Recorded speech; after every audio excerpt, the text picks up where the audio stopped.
and welcome to Real Parenting for the Sensitive Mom, the podcast for moms who feel everything and still show up. I'm Adrienne Bishop, your co-host and parenting coach. And I'm Leah and Adrienne, your co-host and family therapist.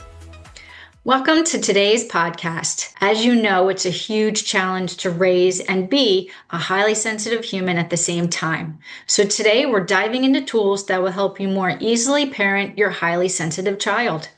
Highly sensitive kids can be sensitive to correction. They freak out when you yell. They can be controlling, particular, and very emotional. They can cry at the drop of a hat and be stubborn and strong-willed at the same time.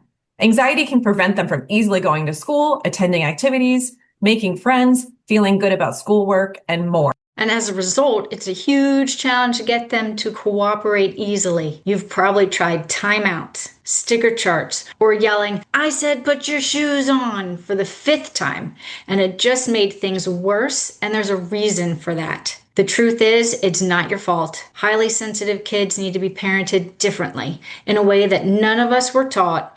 And through her coaching and parenting experience, Adrienne has found a very effective way of parenting them through using a parenting philosophy called positive discipline. In this episode, we're going to talk about what positive discipline is, why it works, and how to use it in your daily parenting with real examples and tools that you can use starting today. So this is just an example from my own life. One morning, this past week, I made my sensitive 12-year-old cry. And he wasn't crying because I yelled at him. He wasn't crying because I criticized him. He wasn't crying because I punished him.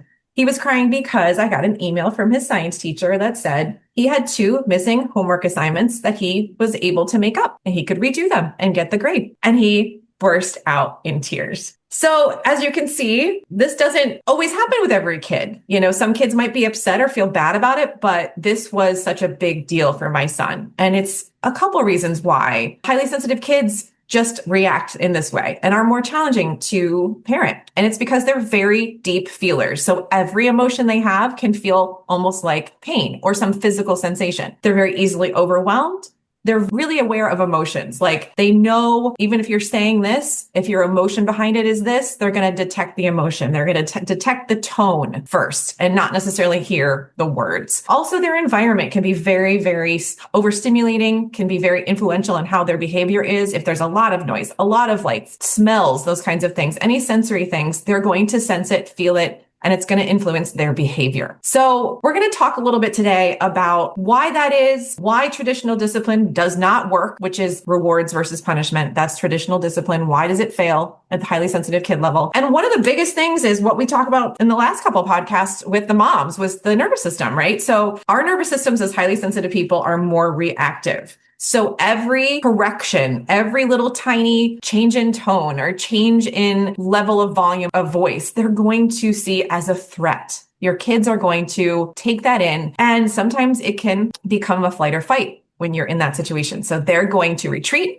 or they're going to get really upset and fight you. So this is kind of like the idea that their brain is a supercomputer, noticing everything, the tone on your voice, the look on your face. Also, the physical sensitivities can make the tag in their shirt bother them. And then all they can think about is that tag. And then they get really angry or irritable really quick. Maybe they think their sibling looked at them funny and then they're going to go at them and start fighting out of nowhere. And you're like, what happened? Or the idea is that their nervous system is just wired for that depth and intensity. So when we correct them or even just sound disappointed, it can feel to them like danger. And like I said, they go into fight, flight, or freeze. And so you might have a kid that tends to run in their room, shut the door, and say, I don't want to talk to you. That's one way they could do it. Another kid will yell at you back or talk back. So each kid is going to respond differently. I think that's important to remember because every single one of my kids responds in a completely different way. So then you need to really adjust as the parent. How do I respond back? Or how do I manage them? Every child is different. And so one of the reasons that traditional discipline or punishment, threats, timeouts, they often backfire is because they feel unsafe. The kids feel unsafe when you do those things because of their sensitive nervous system going into fight or flight all the time. That means a lot of cortisol is running through their veins and they're just feeling very unsafe, like they can't be who they are, they can't make a mistake,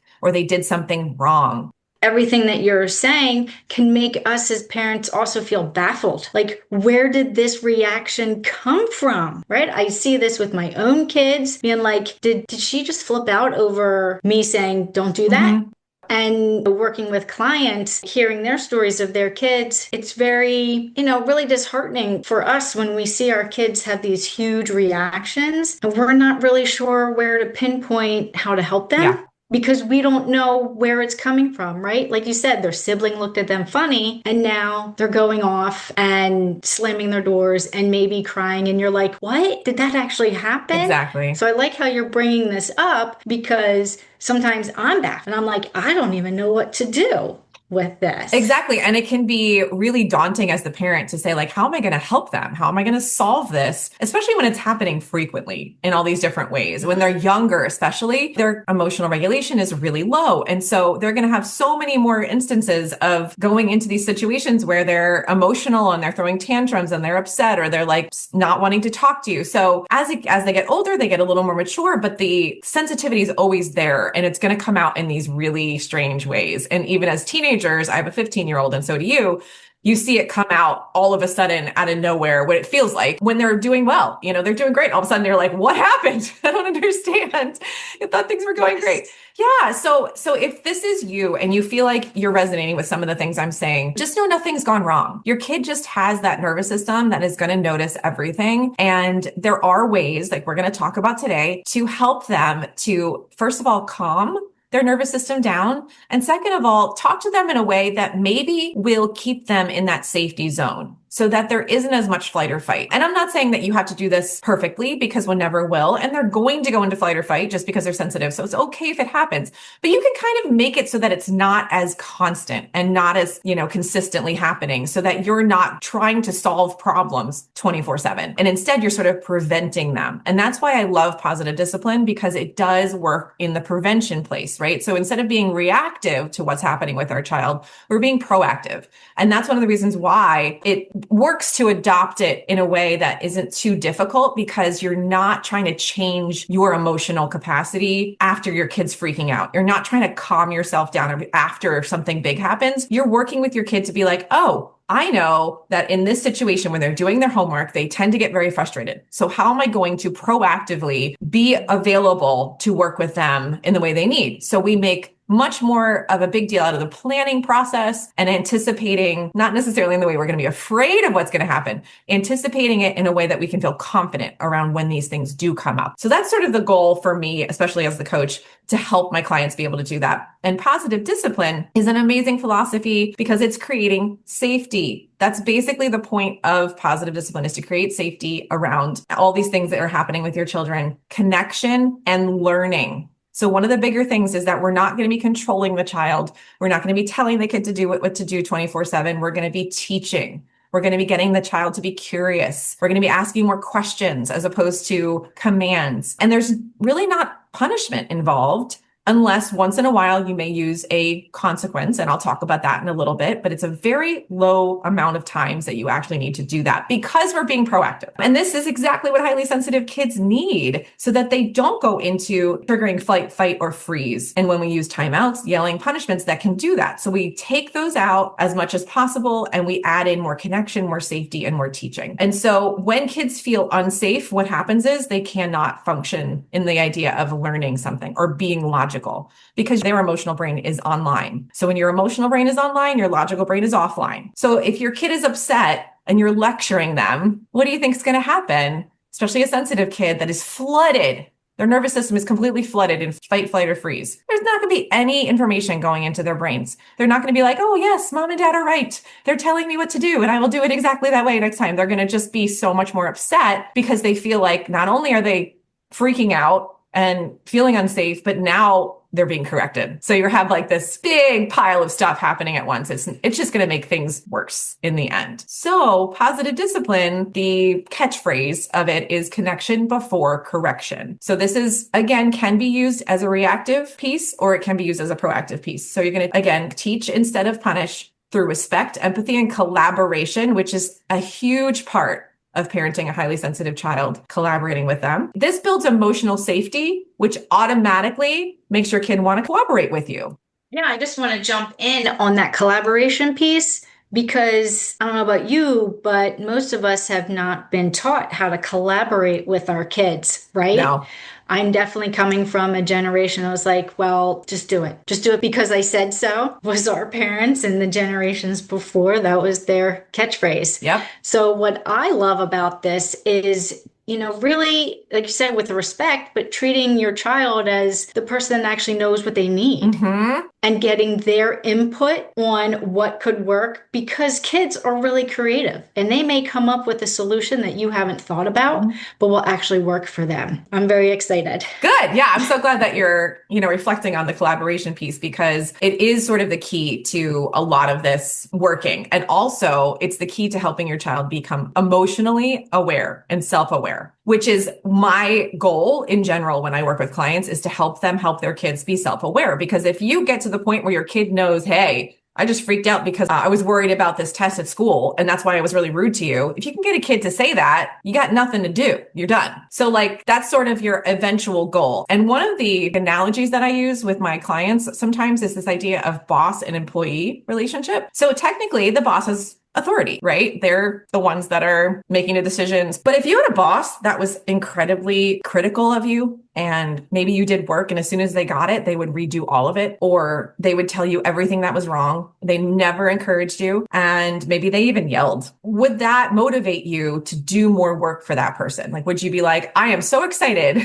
to complete this project for my boss? Probably not. And it's the same idea with your kid. If you're not motivating them in the way that feels safe, that builds connection, that has respect, they're not going to be motivated to cooperate or to do what you're asking them to do, or to just work with you in any way, shape, or form, whether that be something simple like getting their teeth brushed or something big like doing chores. That's kind of the analogy I like to use because as adults, we all know that boss that we've had that has been that jerk. And we did not want to do anything for them. And then we also know the boss that was amazing and was able to be encouraging and was really respectful of us and what that felt like. It's the same thing with the kids. Yes, because I can see a huge difference even in my own household if I'm connecting with my kids before I ask them to do something and already kind of have that, I call it baseline relationship for the day versus when they get up and it's like, hey, take out the trash. And they're like, no. Yeah, exactly. Yeah. Or, teaching them to do chores like emptying the dishwasher or sweeping or cleaning up.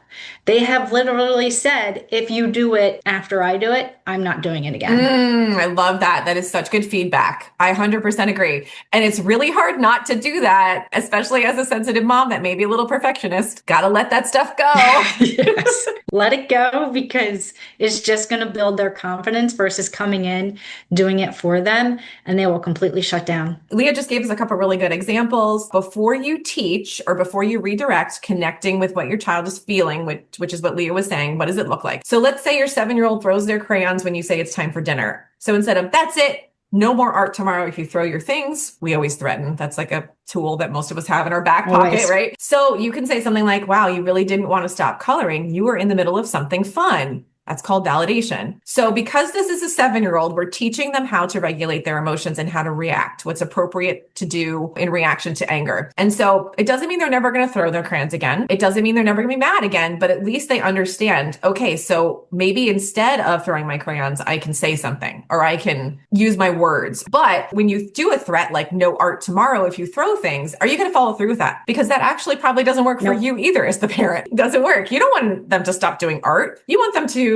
have that time where maybe you're not actually working with them and they're doing something on their own and you have some space to do something. But the thing is that, do you see how it's reactive versus, you know what? Typically my kid gets upset maybe when they are in the middle of something. And if I try to redirect them to something different, they usually get upset. If you have that in your mind as already a possibility, you're going to be like, oh, okay. So if this ever happens, this is how I react. So you have a plan and you're like, okay, I'm going to validate and then I'm going to redirect them to doing something different with their feeling. The idea behind these ways of speaking to your child is that your child's going to feel seen and safe, and then they're going to be ready to learn. So when you validate them, you calm down their nervous system. So then guess what happens? Their logical brain goes back online. They feel connected with you. And then they're like, I'm open to listening now. They're open to learning. But if they felt shame or scared, like there's a threat coming, they're going to take something away, they shut down and there is no learning happening. So with positive discipline, the background of it is that it was created in the 90s, actually, by a woman named Dr. Jane Nelson. And you can read the books. There's, I think, 2 or 3 of them. There's one for toddlers. There's one for 3 to 12. And then there's one for early childhood, which is more for teachers. So she also trains teachers, which is really great. And it focuses on mutual respect and belonging. So this is based on Adler, actually, Alfred Adler. So he's the psychologist that she based all of her philosophy on. And he has a huge focus on belonging. So what that means is if you feel like you are a part of a community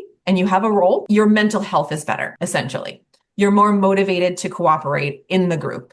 You're more motivated to contribute to the group. So that's what Dr. Jane Nelson thought would work in a community of a family, is if you felt like you belonged in the family, you felt like you were heard, respected, seen, you would be more motivated to cooperate. So that's sort of her reasoning behind it. And it focuses on long-term skills. And the idea is that we're not trying to immediately get the kid to do something just because. We're getting them to cooperate because it creates, well, using validation and connection, it creates better emotional regulation. And then they become good at problem solving, empathy, critical thinking, all of these really core skills that we want our kids to have. All you have to do is validate them and ask them a question. You don't even have to teach them how to have critical thinking skills or teach them problem solving. It happens naturally using these philosophies.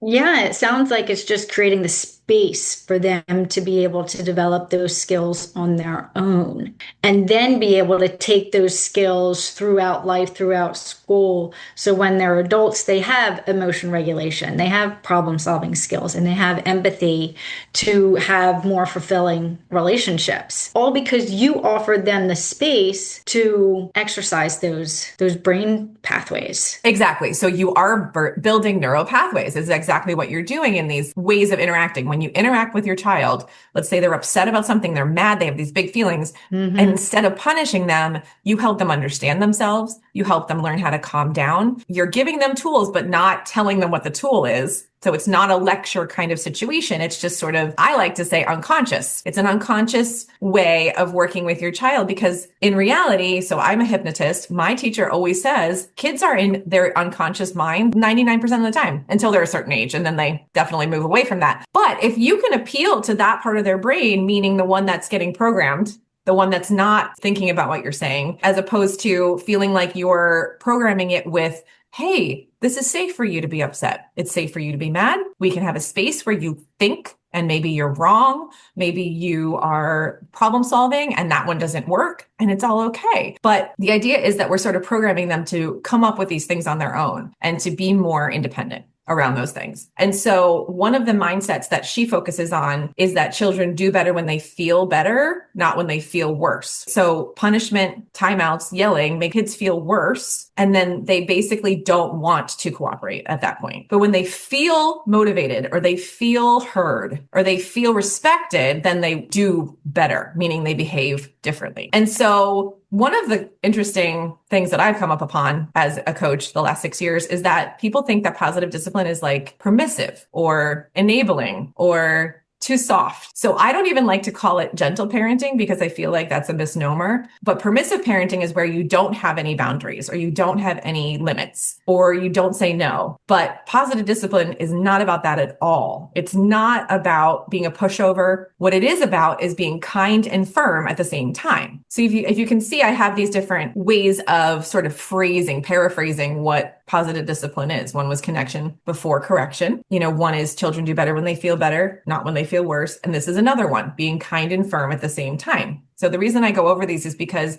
parents can kind of take these phrases and remember what they're supposed to do more easily. So kind and firm at the same time means you hold limits, but with empathy, and you create boundaries, but without shame. Okay. So we're creating the safety while still having limits, while still having boundaries. And that the key way to do this is, again, through the connection before correction. So if that makes sense. So the way that you would use kind and firm would sound like, I know you really want that cookie right now, and we'll have one tomorrow. So what you do is you use the validation piece, which can be feelings based, or it can be used using the terms want or you didn't want. So you can use those phrases instead, and then tell them when or how they can have the thing that they want. So instead of using the word but, you're going to change it up and use the word and. Literally writing this stuff down because when I work with the moms, we're trying to think of different mantras, different affirmations, different things to think about. Having these boundaries without shame, they're small tidbits that you can, I tell all my clients, write down on a piece of paper, write down on a sticky note, stick it on your fridge to help you remember, because it's going to happen. Your child's going to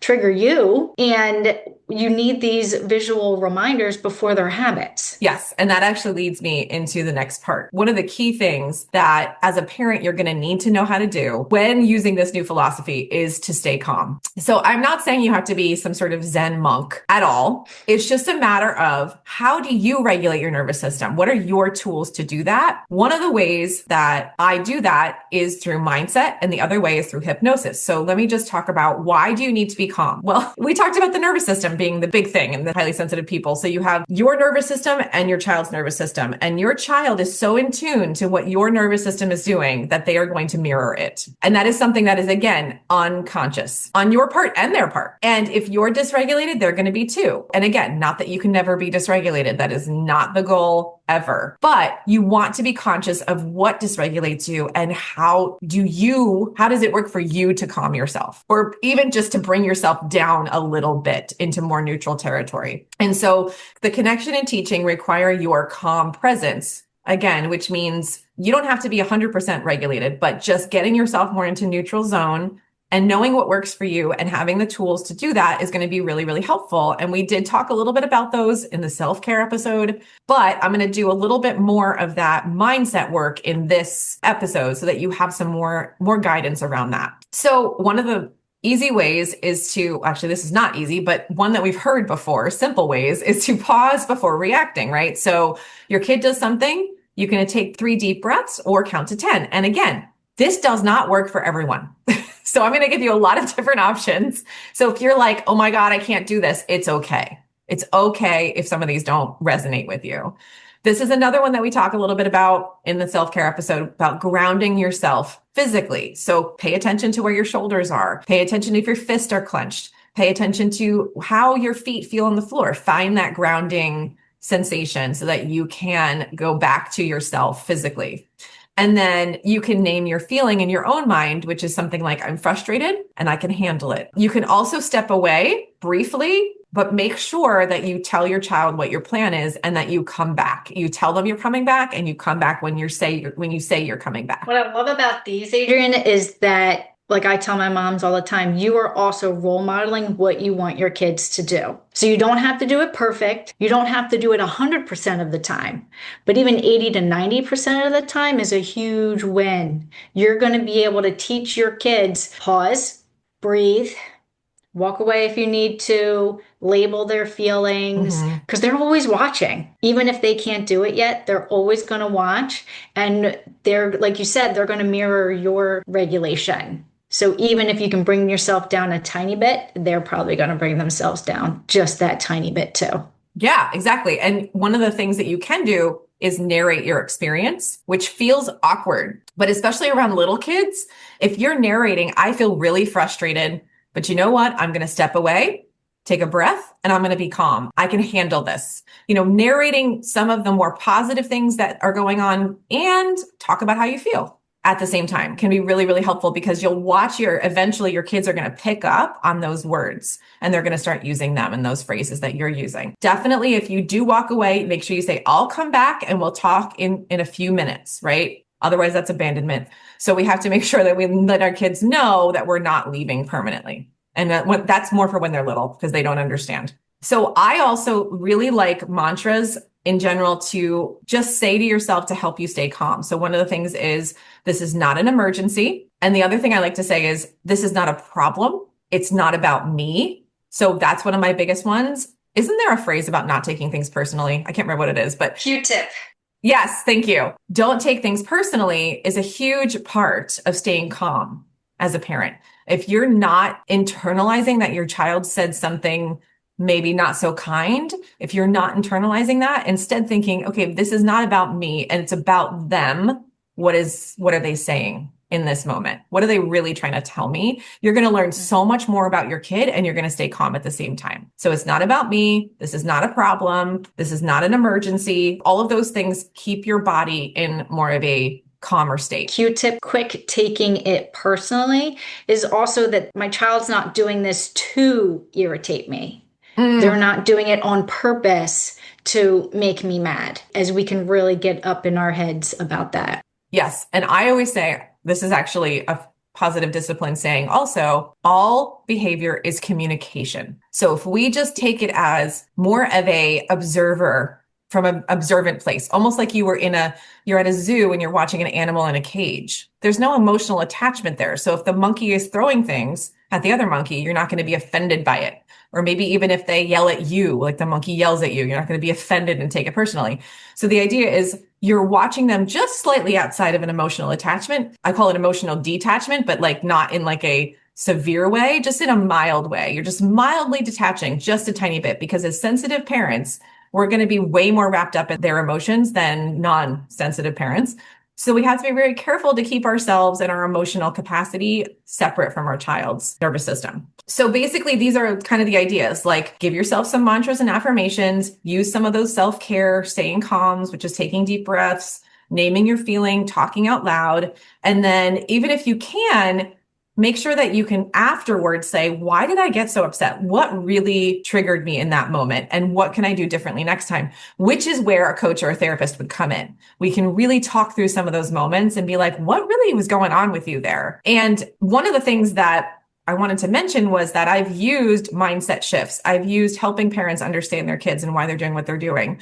What are they communicating? So parents know all of those tools. And then sometimes there's moments where they cannot use them. And those are the moments I say that they are triggered more in an unconscious way. And so that's where hypnosis comes in. So I'm able to actually rewire the triggering that they experience in that moment. And it becomes automatic because in the coaching session, I'm rewiring it. So when it happens again, they don't feel that way. So let's say they get really upset because their child was talking back to them, and they weren't allowed to talk back to their parents as a kid. Or maybe if they did, they would get very severely punished. So their nervous system is getting triggered by their child talking back. And it's almost an automatic reaction. It's not like they're thinking through what they're doing. So we can rewire that reaction in that moment. And the next time your child talks back, you don't feel that way anymore. You feel calm. So it's a really amazing tool that kind of got me able to help parents in those moments where I couldn't get to them. I couldn't help them think through it in the moment or use these tools. They just couldn't do it. It sort of bypassed the tools. It bypassed all the mantras.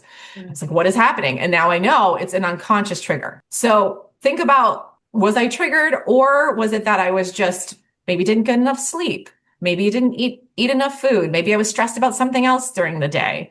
And you can even admit that. Let's say you screw up and you do maybe yell or you say something you don't want to say. Definitely want to make sure that we're acknowledging and repairing and making sure that we make it right in the end, because that is a huge learning experience also for your child. And I'm going to talk about that a little bit more later, the repair, but you're basically undoing all the negative effects that you may have had when you do the repair at the end. If you go back, hey, I was really stressed about work today. It was not okay for me to yell at you. I'm so sorry. And then maybe even get them to help you brainstorm how next time you could work together in a different way. That's kind of one of the main things I wanted to talk about, was the idea that like sometimes the mantras don't work, sometimes the tools don't work, and you may need to get some sort of rewiring or reprogramming. Not anything serious, but just something it might be bothering you a lot, and you're noticing a pattern. That might be something to look into. A lot of my clients, they have some of them, difficult childhoods, and we bring all that stuff up. And when we have kids, and especially if they're also sensitive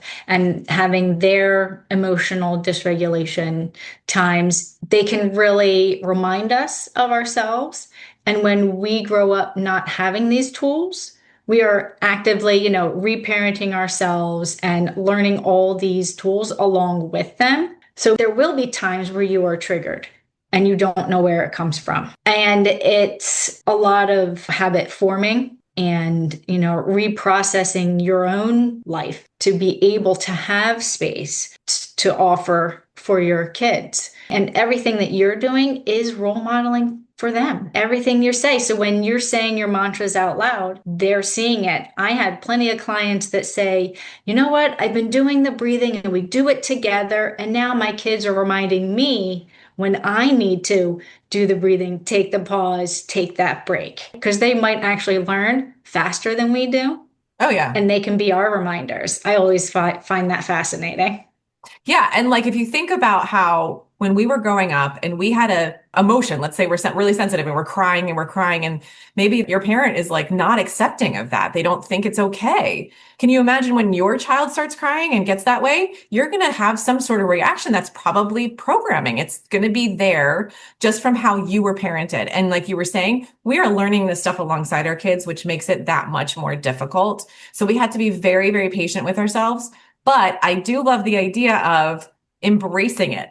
Like our kids are almost there to bring this stuff up for us, but not in like a negative way, but in a positive way so that we can learn to grow. You know, our kids are pointing out the things that we need to work on. And so if you embrace it as an opportunity and really work on it in any way that feels comfortable for you, you're going to have a lot of personal growth through that. You're going to have a really good relationship with yourself, with your kids. So I almost say like they're like little Buddhas, like bringing us to enlightenment, you know, and it kind of helps you switch out of this is so hard, I don't want to do this, switch it into an opportunity, which again is not always possible all the time, but sometimes you can kind of use that as a way to motivate yourself to learn more things and try new tools and things like that. I'm just going to go over the specific tools so you can use them in your parenting after you listen to the podcast. The first tool we talked about is connection before correction. Always connect emotionally first before addressing the behavior. You're really upset that the tower broke. It's okay to be angry, and you will see a huge difference in their emotional capacity just from validating them. They will calm down and the behavior will disappear, especially if you're addressing it proactively. It will disappear and you don't need to even do the correction sometimes. And so connection regulates the brain and then they can learn, right? So we talked about that. One of my favorite tools of PD is curiosity questions. And if you want a cheat sheet to remember these tools after this podcast is over, go to the end of this podcast description and there is a link there to download my cheat sheet off my website. So instead of commanding and lecturing, you're going to ask thoughtful, non-judgmental questions, which encourages problem solving and accountability. So basically, even if your child doesn't know the answer to these questions, you're still going to know that they don't know how to do it. Like you're still going to be getting information from them. And also, instead of saying, put your backpack in the closet, put your shoes by the door, instead of repeating yourself over and over again with commands, instead, you're going to throw in some questions. So it definitely feels better to you. It feels better to your kids. Instead of just assuming they don't know what they're doing and repeating yourself over and over where they're going to just kind of tune you out, you can do this instead. So what's your plan for getting your homework completed tonight? Again, this is probably going to be 6 and above. What do you do with your plate when you have finished dinner? Instead of put your plate in the dishwasher, put your plate by the sink, instead of repeating yourself. Where does your coat go when you come home from school rather than put your coat in the closet? Yeah, I really love these too because when I use them, I can feel a physical difference in me unless, if I'm saying, hey, you need to do X, Y, and Z, where my kids will probably look at me and be like, no. Reminding them, looking at the plate on the island where I know where it goes, saying, hey, where does this go? And then they come over grudgingly and put it away. But it takes away that demand. And if any sensitive kids can really be almost allergic to demands where they want to run away and not do it, it takes away that demand. But I would challenge anyone to notice how they feel when they're adding that question in there versus that demand, because I feel like the demand is coming from a more, I want control, I want you to listen to right now, which is going to be a lot more tense versus the curiosity of where does that plate go? I physically feel completely different and it's going to help me stay regulated.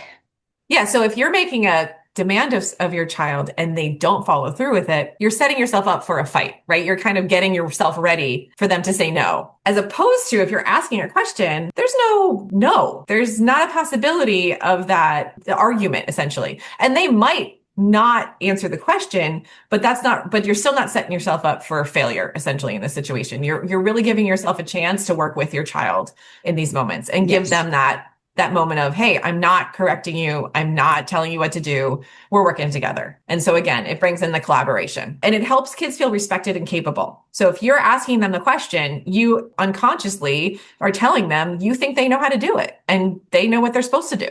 And you don't have to tell them. So it's a really nice way, especially for kids that forget things a lot. It's a really nice way to kind of remind them without having that shame. Right. And I want to jump in because I have a 13 and 10-year-old. It really helps when the kids get older because they do know, but then you're not babying them or you're nagging them or you're being too much of a mom. You're saying, I know you know this. I'm just gently reminding you. Versus younger kids, you're going to need to remind them over and over again, that plate goes in the dishwasher. We're going to pick it up. We're going to do this. But once they hit teen years, it's like, I know you know. How about we just, like you said, work together on this? Right. And that is a really good way to work with teenagers because they need that respect to cooperate. They need to know that you're not trying to control them. The more you try to control them, the more they'll push back and the less they want to cooperate. Another really good one for all ages is choices. As humans, we love being in control. We love having choices. We don't want people to make choices for us. It gives kids a sense of control and autonomy. So always give 2 acceptable options. So 2 positive limited options. So you're not going to want to say either you can put your toys away or I'm going to take them away. So the 2 choices that you would want to say is, do you want to brush your teeth before or after putting on your pajamas?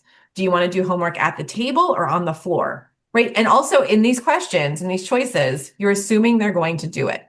So unconsciously, they get that in their head, that it's not really a choice of not doing it. It's a choice of when, where, or how, or which. Do you want to wear the red socks or the blue socks? All these things you can just throw in, and I wouldn't overuse this. I had a client that overused it and the kid caught on. And sometimes our sensitive kids are really, really smart. Most of the time they are. They're going to catch on to some of these things. So just pepper them throughout. This builds independence, reduces power struggles, right? Because you're not saying do this, do that. And when they get small choices throughout the day, they're less likely to resist your big asks of them, right? So if you have little tiny choices and then you need them to do a chore, they're going to be more likely to unconsciously feel like they want to cooperate with you because they feel empowered, not controlled. There isn't all this little tiny nitpicking all throughout the day. So those are 2 of my favorite tools. I have one more. It's called the when then statement. And you want to use the when then statements instead of threats. So a threat would sound like, if you don't clean up your room, then you don't get any screen time. So you're going to switch it around and say, when you clean your room, then you may have screen time. So do you see how that feels in your body, Leah? Like, do you see how the difference is?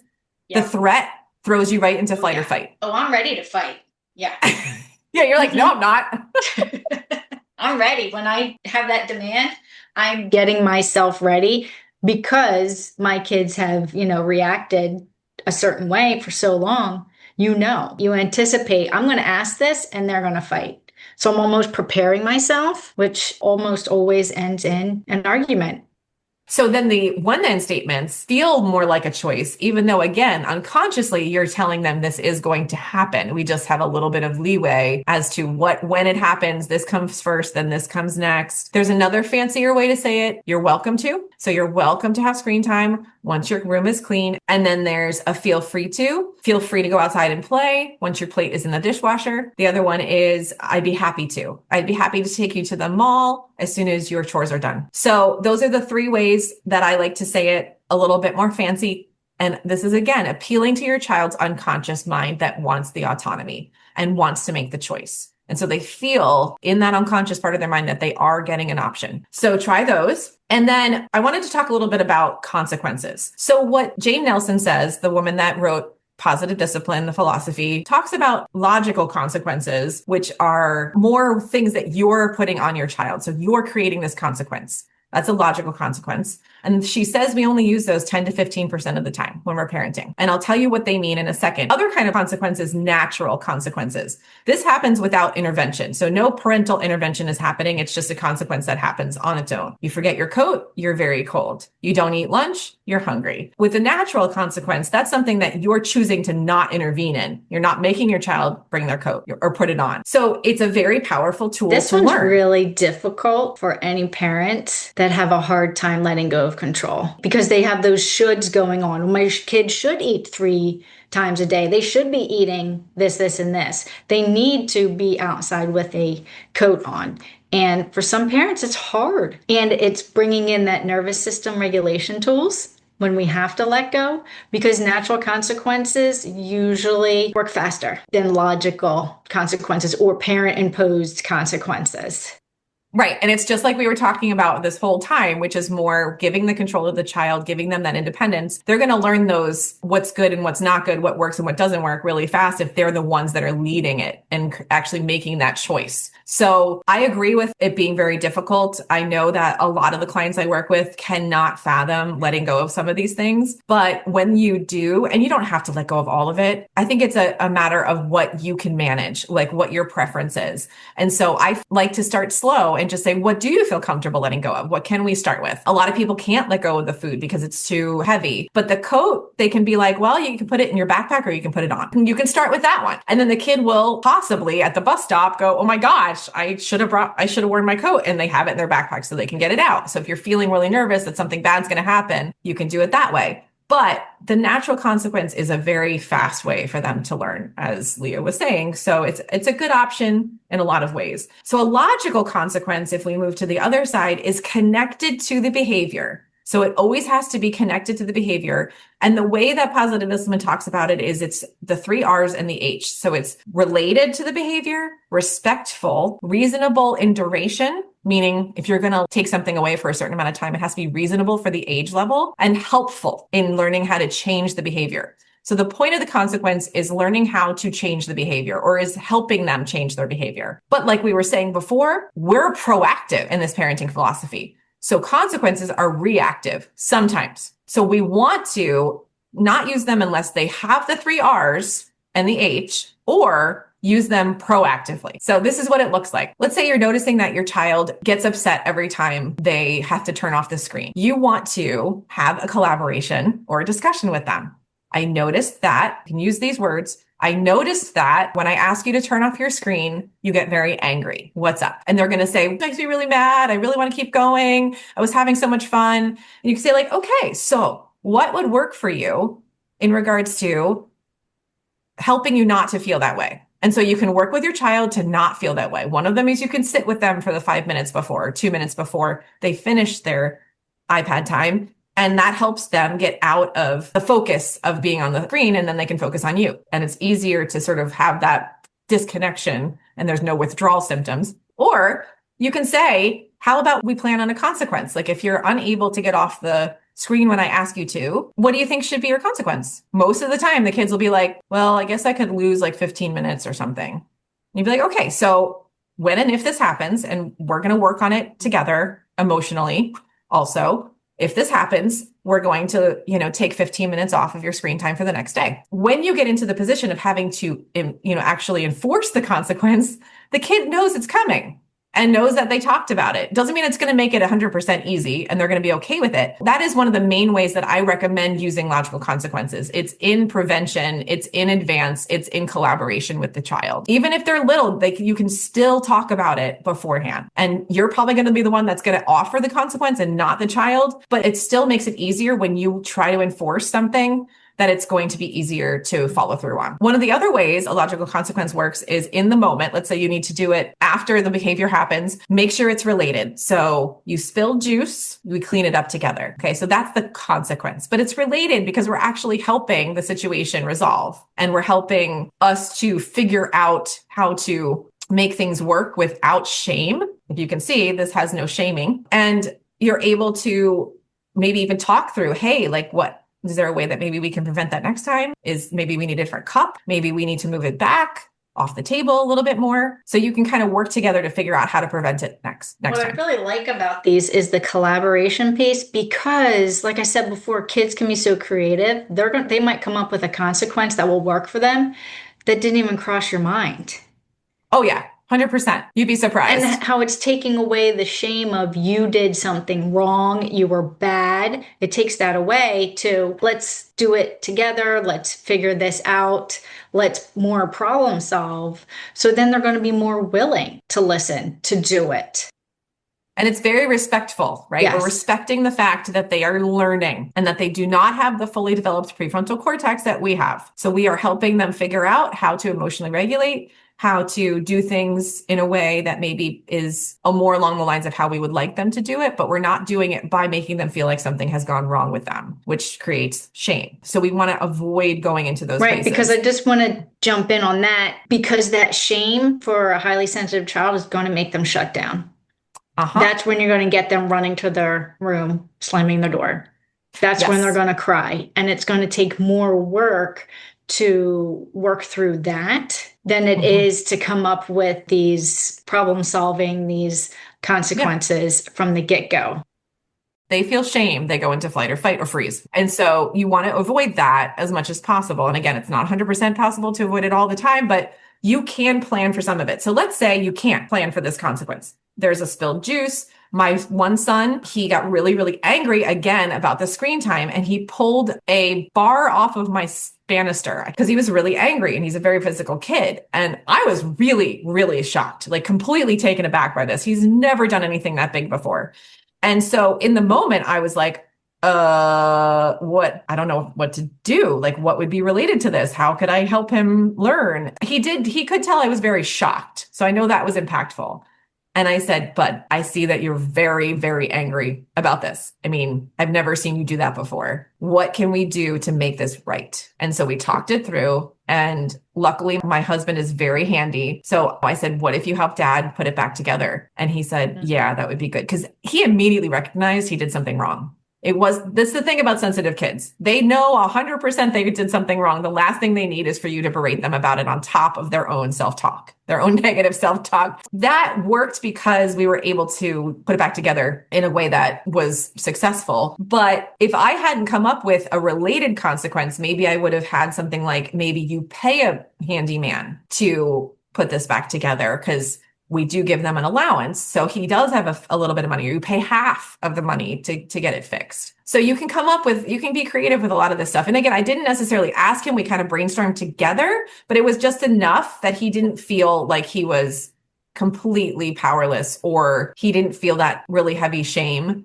And he hasn't done anything like it sits. So it just depends. Like sometimes they will do it again, but most of the time that respect you're giving them is going to really help with them wanting to do better, because the relationship that you have with them is strong in that moment.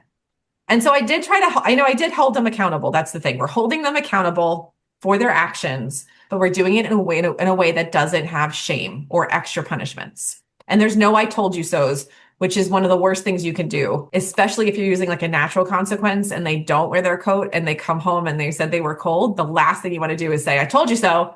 That's completely going to erase all of the learning. So instead you say, oh man, that stinks, buddy. Sorry about that. What are you going to do next time? Something like that. So the other way that you can get your kids to cooperate a little more easily is to work with encouragement. So we know what praise is, right? Praise is, you're so smart. You're so good at this. It's very fixed mindset. But instead, we want to move toward encouragement, which again is more growth mindset. So the difference between those two, if I don't go too far into it, is fixed mindset is I am this way and I can't change it. Growth mindset is I always have the ability to work on this situation or this thing. Encouragement leads to internal confidence and growth. And so instead of I'm proud of you, you must feel so proud of how hard you worked. So this is something that I don't say you can't say ever. You can tell your kids that you're proud of them, but you want to lean toward getting them to feel internally proud of themselves and not depend on you. You don't want them to depend on you to give them that confidence. You want them to be able to have it internally based on their effort. So it's based on effort versus talent, natural smarts, that kind of thing. Because let's say you tell your kid, oh, you're so good at math. And then all of a sudden they encounter a math they're not good at. They have an identity crisis, or they might not try. They might not put forth that effort to take on that challenge. And we want our kids to say, this is a challenge, but I am a hard worker. I can figure it out. I can try and fail, and it's okay. That's growth mindset. So encouragement encourages that. And now, just to remind us about the regulation, repair, modeling regulation, and making sure that we apologize or repair. So when you lose it, and you will, you're going to model emotional repair. I yelled earlier. That wasn't okay. I was feeling overwhelmed. I'm sorry. So basically that shows your child, like, this is how relationships work. People take accountability for themselves. It's not just one versus the other. It's not the parent is always right. It's that relationships are, both people need to hold themselves accountable, and that they can recover from some of the mistakes that they make. And this builds resilience and trust. So it teaches us that we're all human, we make mistakes. And once you do repair after messing up, that mistake or that impact that you've had or you think you might have had is no longer stored in your child's subconscious. And instead, they remember the repair and the positive interaction instead. So it kind of erases the negative and the positive is what's stored. So that's really important because I know a lot of moms that I work with are afraid of damaging their kids by whatever they're doing. Even if it's not anything terrible, they still are afraid of that. And I say, as long as you're honest, you're open, you communicate with your child and you apologize, recognize a mistake, hold yourself accountable, that's going to go way farther than any other things you're doing, to And be this honest. is one piece of parenting where I feel like not many of us grew up hearing. So Oh, again, yeah. we are learning, we are changing the patterns from our parents down to us, from us to our kids. And you're not going to possibly say it perfectly, right? All of this is learning. All of this is a work in progress. But understanding how powerful this repair can go within the relationship, I think is really important. And knowing that you can go on ChatGPT or Google and say, how do I repair with my child? And they'll be able to give you certain statements to Oh, practice, yeah. especially if you haven't heard it from other parents or in other relationships. Exactly. And I think that that's a really good point. We haven't had it modeled in a lot of situations. And so it feels really scary sometimes for people and parents now that are trying to break that cycle to admit when they're wrong or to even say, I don't know what I'm doing. I'm trying, but I'm not really sure what the right thing is. And I just want you to know that I really love you and I want to do the right thing by you, but I'm going to make mistakes. And please let me know how you feel about these situations. I want to make sure we're communicating, just saying like, hey, I don't always know everything. I don't actually have all of the answers. And a lot of my clients that I work with will do that. And they'll see this huge shift in their relationship with their kids when they do that. One of the things I just want to summarize quickly is why does this approach work, right? For the sensitive kid. They need safety and belonging to learn. Connection regulates their nervous system and opens learning pathways. It builds self-discipline, empathy, and problem-solving skills. It strengthens the parent-child bond and mutual respect. And as a result, long-term, your child most likely will have more confidence, be emotionally aware, and be more cooperative naturally. So again, this is a proactive approach as opposed to reactive. And for parents, Leah and I talked about, you're not going to get it perfect, but that's not the point. The point is that you're making progress and you're trying. Your kids will 100% see that. They will see that. They don't need you to be perfect. And as a matter of fact, it's better if you're not because they're not perfect and they don't want to see that. That's the expectation for them. And every time you pause and connect, you rewire your child's nervous system. When you choose curiosity over control, you teach connection over fear. And sensitive kids aren't difficult. They're just very aware of everything around them. Because your child is sensitive, you're going to be able to really have an impact on them so that they become more compassionate and emotionally intelligent. So I just want you to think about, after we've talked about the different tools, which of them do you want to try this week? You can just pick one. Go really small. Pick one little moment in your day that frustrates you. Pick one of the tools, give it a try, plan it. And I'd love to hear how it goes. You can definitely email me or you can send me a message on Instagram and let me know how it goes. And if you know somebody that's struggling with a sensitive parent, please share this episode with them because they'll get some really good tools and they'll be able to start, making some small changes, which feels really, really good. I just wanted to kind of point out or reiterate what I love about the positive discipline and how you lay it out is because if you're like me, you want to have a plan. You want to have a plan. You want to be proactive when you're going into, parenting your sensitive child. And I know with all the moms that I talk to, they're like, what do I do? What do I do instead of this? How do I do it? What does that look like? Right? Because as moms, we're trying to plan and be everything and everywhere to so many people. If we can have a solid plan, and I think you lay it out as a solid plan.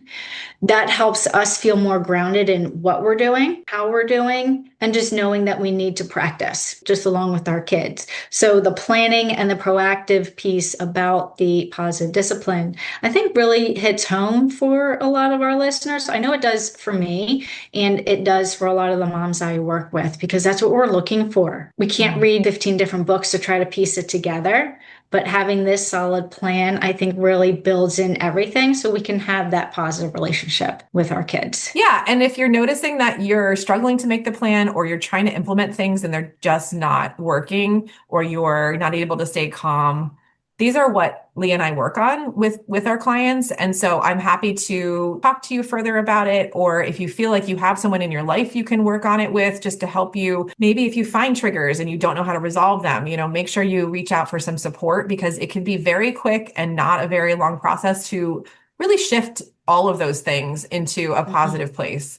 So we're happy that you're here, and we hope to see you in 2 weeks for our next episode. Thank you so much for listening.